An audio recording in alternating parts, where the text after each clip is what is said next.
Hello and welcome to the new episode of our fitness journey. ठंड हो रखी है, अच्छी खासी ठंड पड़ रही है आजकल यार। फॉग है, फॉग में कार्डियो का मजा ही अलग है। लेकिन remember, when you are doing cardio in such type of winter season, you need to cover yourself, your ears, your chest, everything should be covered. Okay, now I am here to break the myth. कभी कभी क्या होता है, कभी कभी नहीं, बहुत time लोगों को ये लगता है कि हम कार्डियो कर रहे हैं मतलब हम अपना फैट बर्न कर रहे हैं। बहुत गलत फहमी है आप लोगों को। जी नहीं। देखो, मैं आपको प्रोसेस समझाता हूँ अच्छी तरह। ऐसा भी नहीं है कि हम फैट बर्निंग प्रोसेस को कार्डियो से बिल्कुल एलिमिनेट ही कर देंगे, ऐसा नहीं है। लेकिन मैं आपको प्रोसेस समझाता हूँ अकॉर्डिंगली।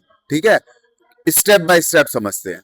सबसे पहले, जब हम कार्डियो करते हैं तो ये माइंड में रख के जाते हैं हम कि हमारा फैट लॉस होगा। लेकिन उसका प्रोसीजर क्या होता है?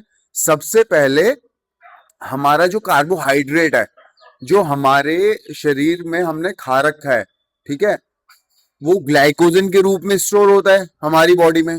बहुत सिंपल है। तो जब आप बहुत थोड़ी देर का कार्डियो करते हो, इट्स लाइक आपने 15 से 30 मिनट का कार्डियो किया, तो उतनी देर में आपका जो ग्लाइकोजन आपकी बॉडी में स्टोर है वही यूज होगा। जब ग्लाइकोजन पूरा स्टोर जो होता है वो जब यूज हो जाता है, उसके बाद नंबर आता है हमारा फैट बर्निंग का। लेकिन मोस्ट ऑफ द टाइम लोग क्या करते हैं, 15 से 30 मिनट का एक कार्डियो सेशन करते हैं, उसमें उनको लगता है कि उनका फैट बर्न हो जाएगा। That is not true. Okay, क्योंकि अभी तो 30 मिनट तक आपकी बॉडी ने आपका ग्लाइकोजन ही यूज किया है, फैट बर्निंग प्रोसेस तक तो पहुंचा ही नहीं। जब आप 1 घंटा कार्डियो करते हो या 45 मिनट्स कार्डियो करते हो, तब आपका फैट बर्निंग प्रोसेस चालू होता है। राइट? तो हमेशा सबसे पहले तो कार्डियो लॉन्ग, जितना आप लंबा करोगे, लॉन्ग रन जाओगे, चाहे कार्डियो। एंड सबसे पहली बात ये माइंड में रखना, cardio is not only about running, it is also about swimming, it is also about cycling. Right? It is not about brisk walking, it is about running. Right? जो भी aerobic activities होती हैं उनको हम cardio से relate करते हैं। ठीक है, अब आप सबको बहुत लंबा रन लेना पड़ेगा, एटलीस्ट 45 मिनट्स का, अगर आपको फैट बर्निंग प्रोसेस में एंटर होना है। पहली चीज समझ आई। अब हम फैट बर्निंग प्रोसेस तक भी एंटर हो गए, उसके बाद क्या? बॉडी ने सिर्फ इतना किया कि हमें कैलोरी डेफिसिट में डाल दिया। ठीक है, जब फैट बर्निंग प्रोसेस कैसे होगा? जो आपकी बॉडी में फैट स्टोर्ड है उसको उसने यूज किया ग्लाइकोजन खत्म होने के बाद। अब फैट जो आपका यूज हुआ है, आपको वो कैलोरी डेफिसिट में डाल दिया उसने। कैलोरी डेफिसिट में डालने का मतलब है कि आपको अपने पूरे दिन की कैलोरी मेंटेन करनी पड़ेगी। जो आपने कैलोरीज लूज करी हैं, जो डेफिसिट मोड में आप आए हो, उसको मेंटेन करने के लिए आपको कैलोरीज इनटेक भी उतना ही लेना पड़ेगा। इट्स नॉट लाइक कि alone cardio will help you in your fat burning process, that is not true. You need to change your nutrition as well. Right? तो जब आप कैलोरी डेफिसिट में पहुंच गए सेकंड प्रोसेस में, ठीक है, उसके बाद आपने कैलोरी मेंटेन करी अपनी थ्रू आउट द डे।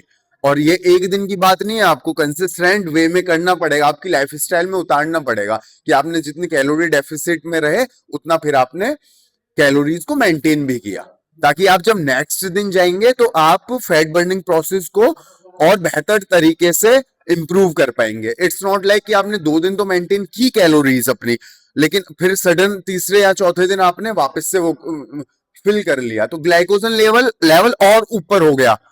तो अब फिर से ग्लाइकोजन को यूज करेगी, फिर फैट पे जाएगी।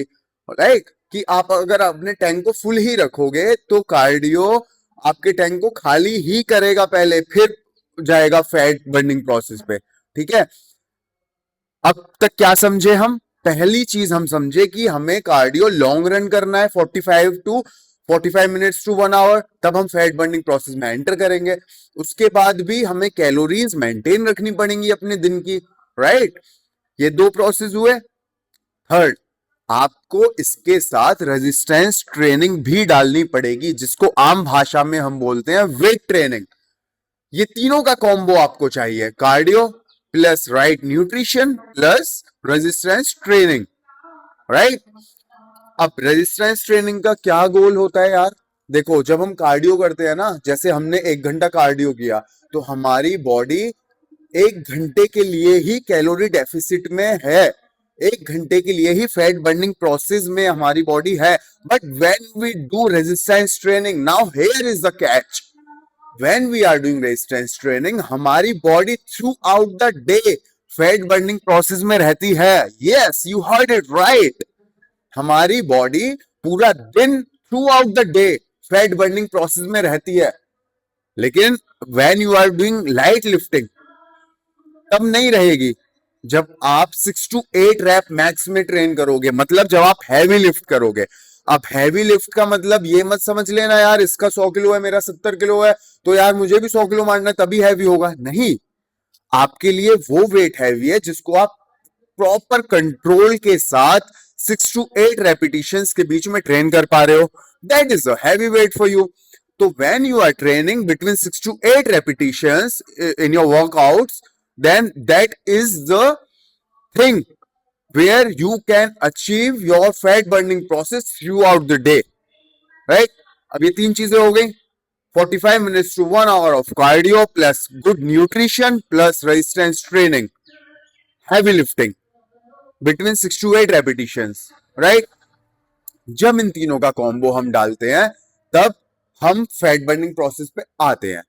नाउ बहुत लोगों का सवाल होगा, अगर हम 45 minutes to 1 hour of cardio करेंगे तो हमारी मसल लूज हो जाएगी, and muscle is the luxury. हम सबको पता है कि गाड़ी बंगले पैसे के साथ जो लग्जरी हमें अपनी लाइफ में लगती है, जिसको वैल्यू है, वो मसल्स है, ठीक है। थोड़ा सा टॉपिक से मैं अगर अलग हटूं तो एक रिसर्च ने ये भी बताया है, तुम्हें पता है, एक बंदा है, वो मसल्स की स्ट्रेंथ और मसल्स को, लेग मसल्स को देख के ये बता देता है कि आप कितने साल और जिंदा रहने वाले हो। Isn't it amazing? तो मसल्स का इतना रोल है। तो back to the topic, muscles हम सबके लिए लग्जरी है, जो बहुत सालों से कर रहे हैं, जिनको मसल की वैल्यू है, जो अपनी मसल को सेव रखना चाहते हैं। तो उनका सवाल होगा 45 मिनट से 1 घंटे का कार्डियो अगर हम रोज करेंगे तो हमारी मसल बेकार हो जाएगी। फैट बर्निंग प्रोसेस का हम क्या करेंगे जब हमारे पास मसल्स ही नहीं रहेगी? भाइयों, रोज कार्डियो नहीं करते हैं, राइट? हफ्ते में 2 या मैक्सिमम 3 दिन कार्डियो करते हैं। 3 दिन रखते हैं हम रेजिस्टेंस ट्रेनिंग के लिए, 1 दिन रखते हैं हम रेस्ट एंड रिकवरी के लिए, राइट? तो ये हमें डिस्ट्रीब्यूशन करना पड़ेगा, तभी हम अपनी हाइट्स तक पहुंच पाएंगे। ये इतना सिंपल नहीं है कि डेली कार्डियो की या डेली रेजिस्टेंस ट्रेनिंग की, जी नहीं। We have to switch off and switch on, right? Slow twitch muscle fibre होती हैं एक्टिवेट जब हम कार्डियो करते हैं, और फास्ट ट्विच मसल फाइबर होती है एक्टिवेट जब हम रेजिस्टेंस ट्रेनिंग करते हैं। दोनों मसल्स अलग अलग हैं, राइट? वो आप देखते हो जो रेशे बन जाते हैं बॉडी पे, जो आप बोलते हो यार क्या फाइबर्स आ रहे हैं, बोलते हो ना फाइबर्स, तो मसल फाइबर्स कार्डियो से ही आते हैं। लेकिन आप अपनी मसल को तोड़ लोगे अगर डेली कार्डियो करोगे, राइट? तो हर एक चीज का एक नियम होता है, मसल भी मेंटेन रहेगी, आपका फैट बर्निंग भी प्रोसेस रहेगा, मसल बिल्डिंग भी करते रहोगे। तो you need to stick to your nutrition, your cardio and your resistance training. Hope कि आपको ये समझ आया होगा। और इसी के साथ मैं एक टॉपिक और ले देता हूं, शॉर्ट है। बहुत लोगों को लगता है कि जितना पसीना हमारा बहेगा उतना हम फैट बर्न कर रहे हैं। It's not true, it is not true at all, because हमारे स्वेटिंग ग्लैंड्स होते हैं, सब इंसानों के स्वेटिंग ग्लैंड्स होते हैं। तो वो स्वेटिंग ग्लैंड्स डिसाइड करते हैं कि हम कितने पसीना आएगा हमको। कुछ लोगों को गर्मियों में भी पसीना नहीं आता, कुछ लोगों को ठंडों में भी आता है। तो इट डजंट मीन कि जिसको पसीना नहीं आ रहा वो फैट बर्निंग प्रोसेस में नहीं है, ऐसा नहीं होता। स्वेट ग्लैंड जो होते हैं ना, वो सबके अलग अलग रिएक्ट करते हैं, किसी को ज्यादा पसीना आता है, किसी को कम आता है। तो ऐसे ऐसे तो आप कंबल ओढ़ लो और भाप ले लो, शांत, कंबल ओढ़ लो, भाप ले लो, और पसीने आते रहेंगे आपको, तो आपका फैट बर्निंग प्रोसेस होता रहेगा, वर्कआउट करो ही मत। It's not like that. तो ये मिथ है कि जितना पसीना आएगा उतना हमें फैट बर्निंग प्रोसेस में हेल्प मिलेगी। It's not true. ओके, तो इजाजत चाहूंगा। वैसे I am going for my cardio. Take care of yourself and your family. Say no to drugs. Over and out.